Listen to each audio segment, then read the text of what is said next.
김민수 대표님, 안녕하세요. 안녕하세요. 안녕하십니까. 요즘 네. 한창 바쁘실 텐데, 네네. 저희 나오시기 전에 제가 전화통화 한번 하려고 네네. 어제 그제 좀 시도를 하다가 결국 미리 통화를 못하고 여기서 뵙게 됐어요. 네네. 근데 정말 바쁘실 것 같은데요. 네, 일단 먼저 나오셨으니까 네. 자기소개부터 먼저 네. 간단히 해주시겠어요? 네. 네. 안녕하세요. 저는 NFT뱅크의 김민수라고 합니다. 저희 NFT뱅크는 이름이 뱅크죠. 저희는 이제 은행을 만들고 있고요. 정확히 투자은행을 만드는 회사라고 보시면 될 것 같아요. 그래서 NFT에 대한 자산 관리에서부터 시작해서요. 이제 좀 이따가 뒤편에서 이제 말씀드리겠지만 P2E 시장이 굉장히 크고 있고 네. 거기서는 되게 다양한 이제 투자 니즈들이 좀 나타나고 있어요.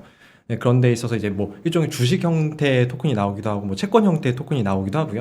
근데 이때 항상 기초가 되는 것들이 결국에는 가치 평가, 자산에 대한 가치 평가하는 것, 그다음에 뭐 리스크에 대한 평가를 하는 것, 그 외에 뭐 유동성 등을 파악할 수 있는 다양한 이제 뭐 지표들과 기술들이 좀 필요로 합니다. 그래서 저희는 이제 그런 걸 만드는 일들을 하고 있고요.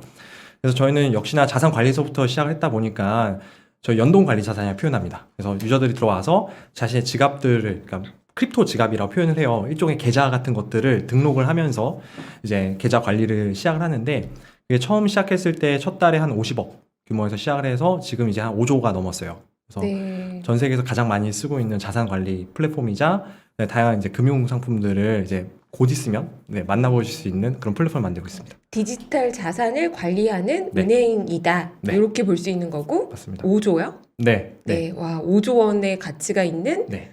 디지털 자산이 지금 대표님의 이 NFT 뱅크에 네. 수탁이 돼 있다, 맡겨져 있다, 이렇게 볼 수 있다는 거죠? 저희가 수탁까지는 하고 있진 아니고요. 않아요. 네. 연동해서 자산 관리를 할 수 있고요. 아, 저희가 이제 수탁사를 이제 곧 끼고서 이제 실제 수탁 업무까지를 자연스럽게 하게 될 거예요. 근데 지금 자기소개 해달라 그랬더니 네. 역시 대표님 사업을 너무 열심히 하고 계셔가지고 바로 그냥 NFT 뱅크에 대해서 설명을 쭉 한 번에 가셨어요. 네네. 근데 사실 대표님께서는 한국에 오시기 전에 페이스북에서도 일하셨고, 그리고 한국에 오셔서는 카카오의 손자 회사 그라운드 X에 계시다가, 네네. 그리고 바로 이 NFT 뱅크 네. 창업하신 거죠. 맞습니다. 뭐 페이스북은 뭐 페이스북에서 근무한 거는 학교 다니면서 다니다가 그러다가 이제 다시 되돌아가야 되는데 회사로, 그러다가 이제 다른 좋은 기회에 창업을 하게 됐고, 네. 그러면서 한진수 대표님을 그맘때쯤에 만났어요. 그게 한 8년 전 얘기고, 그랬다가 또 시간이 흘러 나중에 이제 그라운드엑스에 합류하게 되면서 이제 그라운드엑스에서는 데이터 분석하는 일들을 주로 했었어요. 네. 네. 그래서 그러면은 이 NFT를 창업하시게 된 NFT 뱅크, NFT 네. 비즈니스를 해야겠다, 이렇게 결심을 하시게 된 계기랄까요? 네네. 어느 시점부터, 언제부터 이걸 하시게 된 건가요? 사실 NFT에 대해서 알게 된 거는 당연히 2017년도에 크립토 키티 나오면서 와 신기하다, 이제 이 사람들이 이제 이더리움이라는 이 디지털 재화를 바탕으로 뭘 사는구나라는 걸 이제 그때 처음 알게 됐으나 그때부터 관심이 있었던 건 아니에요. 그랬다가 2018년도 이제 중순부터 시작해서 본격적으로 좀 관심을 많이 갖기 시작을 했고요. 갖게 된 계기는 이제 크립토키티가 하나 나오고 끝났으면은 그냥 좋은 시도였다라고 그냥 생각했을 텐데, 2018년도 중반쯤에는 이제 새로운 이제 프로젝트들이 하나둘 많이 나오기 시작했어요. 그래서 당시에 엑스인피니티, 그다음에 뭐 갓선 체인드라는 지금의 하스스톤 같은 카드 게임, 전략 게임 같은 거고요. 그다음에 정말 또 도드라졌던 거는 마이 크립토 히어로즈라는 일본에서는 RPG 게임이 있었어요. 그 네. NFT 기반의 RPG 게임이었었고, 실상 지금 오픈시 굉장히 뭐 핫하죠. 지금 그쵸. 이제 누적 거래량 볼륨으로 따지면 이제 한 10조, 20조가 거의 넘었고, 회사 가치도 이제 한 15조 가까이 됐고, 한데 그 당시까지만 하더라도 별 볼 일 없었던 이제 막 나온 토이 프로젝트 정도였었는데, 그 오픈시의 한 90%의 매출을 그 아까 말씀드린 마이 크립토 히어로즈라는 게임 하나가 다 견인을 했었어요. 굉장히 대표적인 게임이었었고요. 네. 그래서 그런 것들 보다 보니까 이게 단순히 한번 딱 크립토키티가 그냥 단순히 그냥 한번 소비해 준 정도가 아니라 사람들이 이걸 정말 플레이를 하는구나 라는 그때 처음 알게 됐고요. 그런 다음에 디스코드라는 채널이 보통 우리가 일단 게임 하시는 분들 되게 많이 쓰는 소셜 채널이라고 보시면 돼요. 게이머들이 거기서 소통을 많이 하고 하는데, 거기서 보통 그 NFT 시장 그 커뮤니티도 그 디스코드에서 많이 발전했었어요. 디스코드에 들어가서 같이 많이 놀았었어요. 일단 많이 놀면서 밍글링하면서 도대체 이 사람들이 이런 걸 왜 살까? 네. 이런 궁금증에서 처음에 들어갔는데 막상 저도 NFT를 사보고 팔아보고 하다 보니까 팔리네? 돈이 벌리네? 그런 것들 좀 느끼기 시작했고 그러면서 사람들이 이거를 이제 금융 자산으로 이제 여기 시작하는구나 이쪽에서 이제 몇 번 사고 팔아보고 게임 해본 사람들은 그냥 단순히 그냥 심심풀이 무언가가 아니라 진짜 자산으로 느끼네 라는 걸 저도 이제 좀 많이 감지를 하게 됐고요. 처음에 그분들은 왜 샀대요? 저 너무 궁금해요. 네네. 저는 너무 몰라가지고 네네. 왜 샀을까? 예, 뭐라 그래요? 그래요. 지금 청취하고 계신 시청자분들 중에서도 네. NFT 안 사보신 분들이 제 생각에는 훨씬 많을 그쵸. 것 같아요. 95% 되겠죠. 그쵸. 그리고 왜 사는지 이해 못하겠다라는 질문도 네네. 여의도 주식시장에서도 많이 하세요. 네네네. NFT가 뭐고 네. 왜 사는지 네. 어떻게 생각하시나요? NFT에 대해서 정의를 먼저 하잖아요. 네. 대체 불가능하다, 뭐 이런, 그 다음에 뭐 디지털 소유권이나 이런 되게 많은 얘기들이 있는데, 일단 그런 뭔가 되게 이론적이고 이런 걸 떠나서 저는 항상 추천하는 건 그거예요. 저희 회사도 입사를 하면 항상 NFT를 먼저 사보거든요. 또는 사보신 분들이 면접 기간 동안에 사보신 분들이 결국에는 되게 큰 확신이 생겨서 면접 끝까지 저희 면접이 되게 빡센데 그게 다 버텨내는 힘은 초반에 NFT 한번 사본 것 때문에 라이프 체인징을 뭔가 느끼는 그런 경험인 거예요. 그래서 일단은 이거를 백날 얘기해봤자 한 번 사보는 것만큼 못하다라는 게 있고요. 네. 근데 그러면 NFT를 처음에 사람들이 왜 관심 갖고 처음에 사게 되느냐라고 봤었을 때, 그런 것 같아요. 그러니까 아트 작품 같은 경우에는 사실은 저도 어려워요. 저는 아트 작품은 잘 안 사요. NFT 네. 하면 아트를 많이 떠올리시는데, 네. 아트가 그렇게 큰 영역은 아니에요. 사실 NFT 시장에서. 오히려 우리가 자신을 뭔가 표현할 수 있는 아바타에 대한 NFT들이나 아니면 뭐 땅에 대한 소유권, 메타버스의 땅의 소유권 이런 것들이 훨씬 더 볼륨도 높고 훨씬 큰 마켓 볼륨을 갖고 있거든요. 그래서 제가 처음에 땅을 사본 거는 이게 지도를 봐보니까는 사람들이 이 실물 경제에서 땅에 투자하고 막 네. 갭 투자하고 이랬었던 그런 플레이북이 여기도 그대로 올라와요. 그래서 좀 비슷하게 이 메타버스의 땅의 이 중심부는 강남의 역할을 할 것이고 그러면서 상권 분석 같은 걸 해요 사람들이. 그런 네. 것들을 서로 공유하고 그러니까 그런 게 일종의 또 재미인 거죠. 그래서 메타버스가 복수일 순 없어요. 복수일 수 있죠. 예, 그러면 예를 들어 어떤 사람이 아까 얘기하신 대로 저는 되게 부동산에 관심이 많거든요. 네. 뭐 이런 메타버스에 어느 땅을 샀어요. 네. A급지에. 근데 옆에 어떤 사람이 나타나서 네.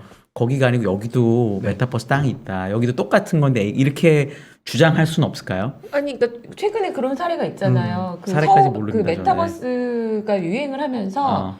이제 부동산을 파는 NFT가 굉장히 흥행을 했어요. 그러니까 갑자기 이제 서울도 만들겠다. 그러니까 어스2가 나오고 디센트럴랜드가 나오고 뭐 샌드박스가 나오고 여러 종류가 나오니까 네. 그럼 서울 만들겠다 하는데 이때 이제 많은 사람들이 한 얘기가 서울이 100개도 나오고 지구도 100개도 나올 수 있고 1000개도 나올 수 있는 그쵸. 거 아니냐. 음.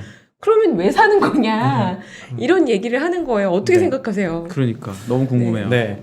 일단 NFT, 그러니까 NFT가 아니라 할지라도 어떤 경제적 재화에 대해서 우리 내재 가치에 대해서 항상 얘기를 하잖아요. 얘 본질은 뭐고 얘 내재 가치는 무엇이냐, 뭐 때문에 도대체 가격이 이렇게 비싸게 반영이 되냐라고 했었을 때 NFT 영역에서는 결국에는 커뮤니티다. 결국에는 저는 이제 결국에 우리가 화폐라는 것도 그렇고 다양한 자산이라는 것도 그렇고 결국에는 사람들이 이거에 대해서 믿음을 갖고 있고 이게 이렇게 교환이 될 수 있다라는 어느 정도의 믿음이 있잖아요. 그 다음에 그 믿음이 시간과 함께 더 많이 견고화되게 되면은 그 자산의 위치라는 것도 더 탄탄해지는 거고요. 비트코인이 처음에 나왔을 때 왜 비트코인 사냐? 도대체 왜 비트코인이냐?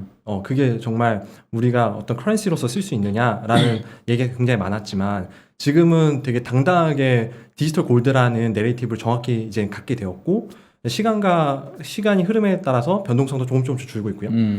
비슷한 관점에서 그러면 NFT의 가치는 뭐고 NFT 정말 가치가 있느냐라고 봤었을 때 NFT를 떠받치는 거 결국에는 소위 말해서 얘 가격이 왜 안 떨어지고 올라가느냐 투기적 수요도 있겠지만 그걸 떠받쳐주는 그 유저 베이스라는 것도 존재하거든요. 그러니까 가령 크립토 펑크 같은 경우에는 지금 이제 하나에 이제 수억, 수십억, 뭐 비싼 거는 100억도 넘는 작품들이 있어요. 네. 근데 결국에는 거기에 있는 사람들은 자신들을 OG라고 표현해요. OG가 뭐냐면 오리지널 갱스터의 앞자리를 따서 OG라고 표현을 해요.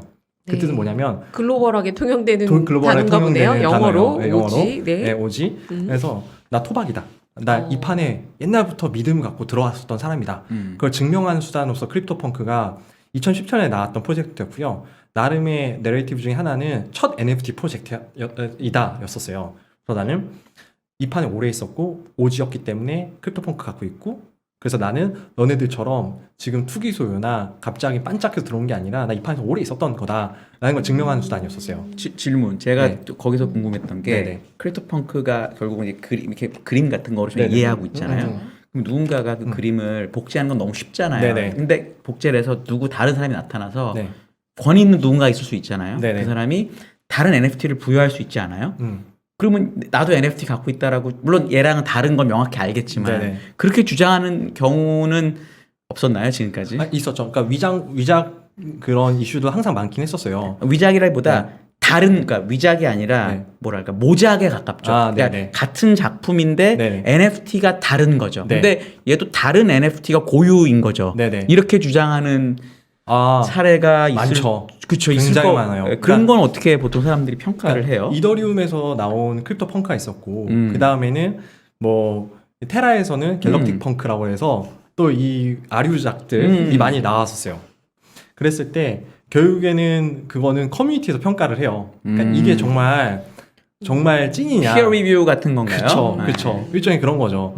화가의 그림을 평하는 거랑 좀 비슷할 수도 있고, 네. 그다음에 이제 그 블록체인이기 때문에 그래도 이거는 뭐가 먼저 생성됐는지는 추적할 수 있으니까. 그쵸. 근데 다만 이제 여전히 그런 문제가 있죠. 크립토펑크가 다른 거랑 다르게 더 비싼 이유는 제가 이것도 잘 모르니까 대표님께 설명을 여쭤보려고 해요. 네. 사람들이 그러는 거죠. 아니 JPG 파일이나 음악 파일이나 어디 딴 데 저장해 놓고 등기부등본처럼 소유권만 써놓는 NFT가 뭐가 그렇게 가치가 있어. 네네. 법적으로 보호가 되는 것도 아닌데. 네네네. 근데 제가 알기로는 크립토펑크는 온체인 데이터라서 네. 그 블록체인 상에 기록돼 있는 그림이라서 픽셀이 그렇게 작은 걸로 알고 있거든요. 네네네. 그러면 이거는 요거의 소유권을 확실하게 증명할 수 있는 네. 좀 차별화된 NFT가 있다고 볼 수 있는지. 네네. 근데 지금 사실 온체인 데이터가 아니라 사실 JPG 파일 어디다가 올려놓고 링크만 올려주고 이거 누구 거예요. 네. 이걸로도 지금 가치가 막 올라가잖아요. 그럼 네네. 사실 원본 파일이 없어지면 이거 어떡할 거면 그 원본 파일 옛날에 누가 만들어서 어디 저장해놨으면 그 무슨 소리야 5년 전에 내가 만든 거야 라고 하는 사람이 나올 수 있는 거 그쵸. 아니냐. 그쵸, 그쵸. 이런 건 어떻게 보세요? 네. 그러니까 제가 아까 좀 그 뭔가 금융의 역사에 대해서 조금씩 얘기를 하려고 했었던 이유는 결국에는 우리가 근본이제에서 시작됐잖아요. 많은 것들이. 그 다음에 금융을 들고 다니기 힘드니까 대신에 그거를 교환할 수 있는 교환 증서를 줬고 그게 우리가 보통 교환하는 이제 화폐로 이렇게 쓰이기 시작했죠. 네. 근데 어느 날부터 이제 근본이제는 없어지고 사실 이 종이를 패킹해 주는 거는 단순 그냥 믿음이었거든요. 그 뒤에는 금이 없었어요, 더 이상. 비슷한 것 같아요. 그러니까 도대체 왜 크립토펑크가 이 메타데이터가 그러니까 있다라는 해시 값은 있으나 정말 그 있든 없어지든 왜 도대체 그런 건 사람들이 신경은 안 쓰고 이게 계속 값이 비싸지고 유지가 되지라는 거는 결국에는 어느 순간이 돼버린 다음부터는 커뮤니티가 이미 그 가치를 그렇게 매겨줬고 그러다 보니 이 가격이 그 믿음이 점점 강해질수록 잘 안 변해요. 그런데 또 이 사람들 안 파니까 또 수요는 높은데 공급이 또 안 나와지니까 좀 점점 더 비싸지고요. 그래서 근본적으로 이게 정말 이게 온전하게 내 소유권이 존재하고 그래서 뭐 그런 기술적인 요소 때문에 비싸지냐 그것 때문에 가치를 갖냐 전 그건 아니라고 생각해요. 그런 것보다는 그런 게 마중물이 돼서 사람들의 이렇게 여기 들어오게 됐고 그 떠받치는 다양한 신뢰와 믿음들이 생기기 시작하면서 자연스럽게 자산의 가치를 형성해 나간다고 생각을 해요. 그럼 제가 궁금한 게요. 이제 초보 같은 질문을 좀 더 할게요. 오픈시 같은 네. NFT 마켓플레이스가 지금 굉장히 많은데 네. 오픈시는 사실 아무나 올릴 수 있고 아무나 올린다라는 것 자체가 그 사람이 이 파일을 어디다 저장해서 올리는 네. 건지도 네. 저 같은 이제 일반인은 잘 모를 수 있잖아요. 네, 네. 그럼 정말 네 거야라는 증서만 샀는지 네, 네. 최소한 그 파일이 어디에 저장돼 있는지 그거는 알고 싶을 텐데 네. 대체로는 어디에 저장이 되나요? 어디에 저장이 원본 되냐면요. 파일이요. 네. 원본 파일은요. 우리가 NFT를 딱 발행을 하게 되면 그 NFT 안에 이미지 URI라는 변수가 있어요. 네. 그 다음에 거기에 실제 원본이 존재하는 그 위치 정보, 그러니까 우리가 도메인부터 시작해서 URL 그 정보가 박혀 있어요. 그쵸. 네, 그리고 그 URL은 어디에 있느냐, 그 실제 주소는 어디에 위치하느냐라고 보면 저희가 IPFS라는 분산되어 있는 파일 저장 시스템이 있어요. 토론토 같은 거 생각하시면 돼요. 토렌트 같은 거. 토렌트 같은 경우가 우리가 뭐 영화나 뭐 음악이나 과거에 그런 거 다운받아 보면 토렌트나 이런 데서부터 다운받잖아요. 그러면은 사실 그 파일이나 이 음악들은 다 쪼개져 가지고 여러 컴퓨터들에 저장이 되어 있다가 내 다운받은 순간 CD로 모여져서 와지잖아요. 똑같아요. 우리가 실제 NFT로 발행을 할 때 그 이미지 자체는 IPFS라는 그런 분산화된 파일 시스템 위에 올라가지게 되고요.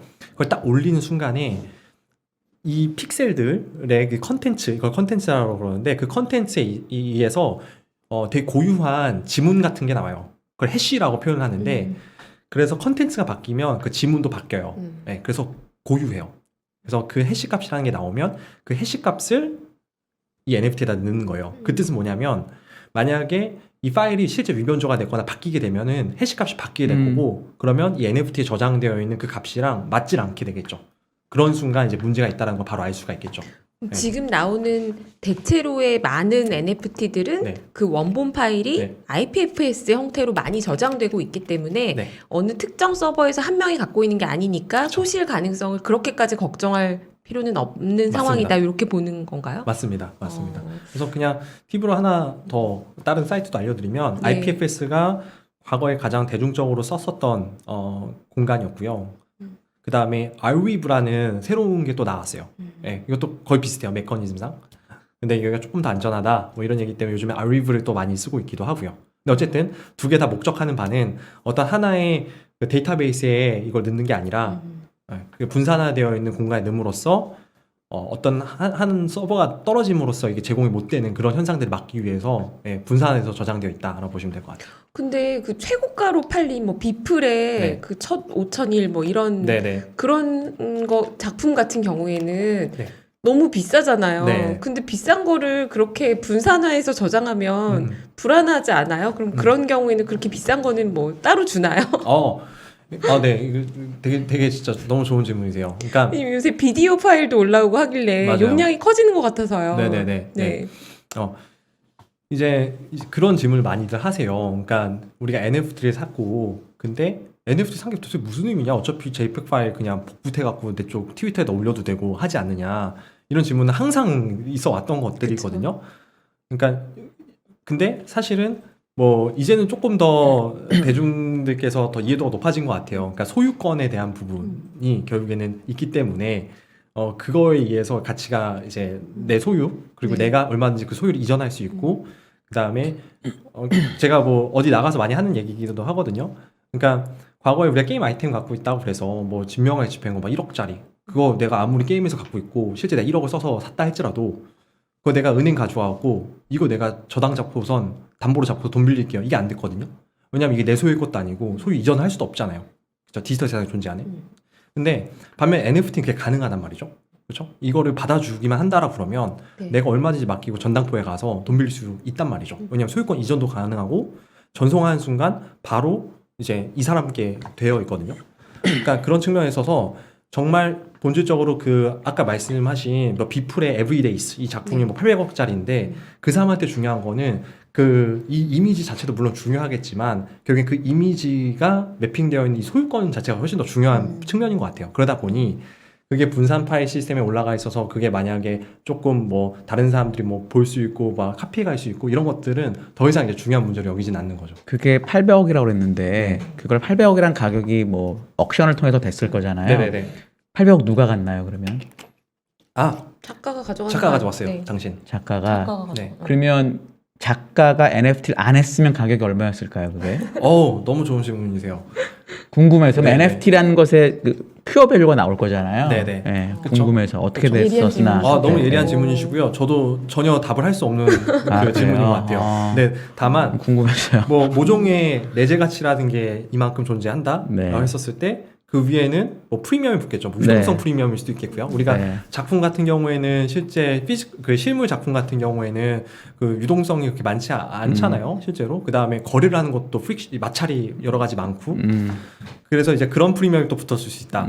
그 다음에 그냥 마켓 자체가 올라가니까 그 마켓에 대한 투기 성향이 분명히 존재하기 때문에 그런 것들도 프리미엄 붙었을 거고 이런 게 이렇게 다 붙어가지고 800억이 나온 거지 실제 그게 얼마에 팔렸을까라고 보면은 아 그건 아무도 다 팔 수 그럼 없는 그런 거를 밸류에이션하는 이제 기법도 연구를 네. 하는 건가요? 그러면 예를 들어 뭐 극단적으로 모나리자가 NFT로 하는데 네네. 그건 뭐 1조라면서요 대충 가격이 그럼 거기에 NFT 밸류가 얼마일 것 같다 뭐 이런 식으로 해서 이제 앞으로 자산 관리도 하고 이런 게 큰 그림이 되는 건가요? 그렇게? 네, 뭐 저희 NFT 뱅크에 대한 질문이신가요? 아니 뭐 그냥 전체적으로 NFT 뱅크도 네. 괜찮고 네네. 그냥 전체적인 산업의 NFT 무슨 밸류에이션에 관심이 인더스트리도 있으신- 괜찮고 뭐 여러 네네. 가지로 다. 네. 일단은 그것도 쪼개볼 수가 있을 것 같아요.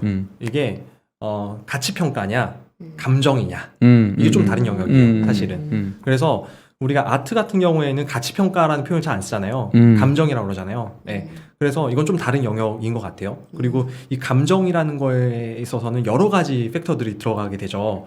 여기에서는 이 작가의 히스토리 서사, 그 다음에 다양한 이 사람이 어디다가 전시를 했었는지, 그 다음에 이 사람의 화풍은 지금 트렌드를 따라가는지, 뭐 이 사람의 경력 등등을 봐요. 그렇죠? 감정의 영역이기 때문에 이런 것들은 감정적. 네, 이거는 되게 파악하기 힘든 부분인 것 같아요. 그래서 저희 NFT 뱅크를 일단은 일례로 들면 저희는 이쪽 아예 평가 안 해요. 네, 평가 안 하고요. 저희는 자 NFT에 대해서도 그냥 쭉 그냥 한번 설명을 드리면 네. NFT도 스펙트럼이 넓어요. 굉장히 넓어요. 그래서 왼쪽 끝에 FP가 있다라 그 펀저블 토큰이라고 하죠. 네. 그 펀저블 토큰 FT가 있다고 볼게요. 이거는 비트코인, 이더리움 같은 코인 것들. 같은 거. 예. 대체 가능한 것들, 가치 대체가 가능해서 이제 다른 사람이 갖고 있는 1이더와 내 1이더는 가치상 동일하기 때문에 교환해도 문제 없는 것들, 네. 완벽하게 대체 가는 것들, 이런 게 FT. 그 다음에 완전 끝에 NFT, 넌 펀저블하다 그래서 완전 대체 불가능한 것들. 제가 이렇게 스펙트럼을 나눈 이유는 왜 그러냐면 이거를 똑같이 그냥 NFT라고 해서 NFT로 보면 이게 판단이 흐려져요. 그러니까 이거에 대한 본질을 파악하기가 되게 힘들어져요. 근데 스펙트럼을 이렇게 넓혀보고 보면은 이쪽 끝에는 비트코인 이런 게 있지만 오른쪽 끝에는 그러면 완벽하게 대체 불가능한 것들 뭐가 있을까 하면은 우리가 파인 아트 같은 것들 있잖아요. 완전 아트 작품들 같은 경우에는 다 다르고 작가마다도 다 다르고 작가 안에서도 똑같은 판화가 아닌 이상 다 다르고 그렇죠? 완벽하게 다른 그런 것들이 이제 파인 아트 같은 게 그런 것들이고요. 근데 이제 그러면 이 중간에 스펙트럼에 존재할 수 있는 것들은 뭐가 있냐 하면 아까 말씀드린 PFP 같은 크립토펑크 같은 것들은 다 달라요. 만기가 다 달라요. 그치만 고화를 나눌 수 있는 요소들이 있어요. 이게 에일리언이냐 좀비냐 휴먼이냐 이거에 따라서도 기본적으로 휴먼이 제일 싸고요. 그 다음에 에일리언이 제일 비싸요. 그쵸? 휴먼이 제일 싸고 에얼린은 제일 비싸다고요? 네. 네, 재밌네요. 네. 재밌죠? 네. 고양이는 그다음- 어디쯤 있어요? 그쵸? 휴먼과 에얼린 사이인가요? 네. 네. 그래서 이쪽 시장에서 휴먼 관련된 것들이 제일 낮아요. 등급이 대부분. 그 다음에 이 안에서도 또 같은 이 클래스 내에서도 스피시스 내에서도 귀걸이를 꼈냐, 뭐 안경을 꼈냐, 모자를 꼈냐, 액세서리 몇 개냐에 따라서 또 고화가 나눠져요. 그러다 보니까 기본적으로 사람 휴먼에 대한 크립토펑크가 기본적으로 값이 10% 올랐잖아요. 그럼 나머지들도 다 10% 올라간 현상이 생겨요. 그 다음에 마찬가지로 이 각각의 등급들에 어떻게 보면 끈이 이어져 있다고 보시면 돼요. 다 연결이 좀 되어 있다. 피어 밸류에이션, 상대 밸류에이션이네요. 그쵸. 네. relative value예요. 네. 그러다 보니까 이들 같은 경우에는 다 같이 경제 공동체로 묶여 있어요. 이 NFT 가진 사람들은 왜? 이거 하나가 올라가면 다 같이 올라가지니까. 그 다음에 이거 하나가 소더비나 뭐 크리스티스 같은 데서 팔리면 나머지를 다 끌어올리는 효과가 생겨버리거든요. 근데 반면에 완벽한 NFT 같은 경우는 각각이 다르기 때문에 모래알 같아. 다 흩어져 버려요. 뭔가 땡겨주거나 끌어주는 이런 인력 같은 게 존재하지 않아요. 커뮤니티가 없고 그냥 어디서 그냥 뚝 떨어진 NFT 이런 그거에 거는 가깝죠. 네. 그렇지만 크립토펑크 같은 경우에는 커뮤니티 형성되기가 좋아요. 왜? 우리가 어떤 그룹 내에서 나 위치는 어딜까? 아니면 내 성적은 어느쯤일까 할 때는 relative하게 사람들이 보면서 평가하면서 그러면서 하나의 그림을 그리잖아요. 하나의 그 기준, 평가 기준이나 마찬가지로 크립토펑크는 그런 요소들이 있다 보니까는 와, 얘 좀비 갖고 있네. 얘는 진짜 대단한 애다. 아, 얘 휴먼이네. 등등등을 나눌 수가 있어요. 그러면 조금 더 펀저블 쪽으로 가면 이제는 랜드, 땅, 아까 메타버스의 땅 같은 경우에는 같은 규격, 같은 사이즈, 모양도 다 똑같아요. 단지 위치만 달라요. 그렇죠? 네. 이런 것들은 그러면은 훨씬 위치적인 요소들이 가격에 영향을 많이 미치겠으나 큰 편차가 많이 안 나요. 그래서 실제 펀저블 영역에 가까운 NFT수로 대동소이에요. 가격에 대한 이 밴드가 어느 정도 일정해요. 근데 이쪽 끝으로 갈수록 밴드가 굉장히 베리에이션이 넓어요. 이 변동차가. 그래서 NFT 내에서도 굉장히 스펙트럼이 넓다. 그리고 저희 NFT 뱅크는 수치화 가능한 요소들을 이 FP를 기준으로 해서 이쪽 끝에 있는 애들만 가능하다고 봐요. 게임 아이템들, 그렇죠? 그 다음에 랜드들, 그 다음에 PFP처럼 이런 트레이트라는 이런 특성들을 갖고 있는 애들, 이런 애들만 렐러티브한 뭔가가 있는 커뮤니티가 있거나 네. 아니면 비슷한 게 여러 개가 있거나 요래야 그쵸. 이제 비교가 가능하다. 그렇죠. 그 제가 한 예를 들어드리면 우리가 살고 있는 집 NFT예요. 네. 그렇죠? 왜냐하면 하나밖에 없고 그 위치에 그 집은 하나밖에 그쵸. 없죠. 그 위치에 그 집은 하나밖에 없죠. 우리가 네. 3차원 벡터로 보면 X, Y, Z축이 있을 텐데 그렇죠? 하필 여기 우리 동 안에서도 우리 층 그렇죠? 501호 뭐 이렇게 501호. 하면 하나밖에 없는 하나밖에 거죠. 없잖아요. 네. 그럼에도 불구하고 우리는 정확하게 우리 집 가격을 알아요. 합리적으로 알아요. 그렇죠? 우리 아파트 단지에서 팔린 매물들, 그 다음에 우리 동에서 팔린 매물들, 우리 동에서 안 팔렸다 할지라도 같은 평수에 있는 다른 동에서 팔린 그런 매물들 이런 걸 하여금 우리는 가치 평가라는 걸 하거든요. 끼워 맞추는 거죠. 부동산이랑 비교하니까 조금 더 이해가 쉽네요. 네. 그러니까 산은 네. 산끼리 비교하고 뭐 그쵸. 밭은 밭끼리 비교하고 그렇죠. 아파트는 뭐 비교하기가 좀 더 편하다 뭐 이런 얘기 맞습니다. 같아요. 정확해요. 그런데 네. 뭐 갑자기 무슨 K만 제도에 무슨 섬을 비교하라고 하면 이거는 못 봤는데 그쵸. 그래서 이제 그렇죠. 부른 게 비교- 값이 되는 거죠. 네.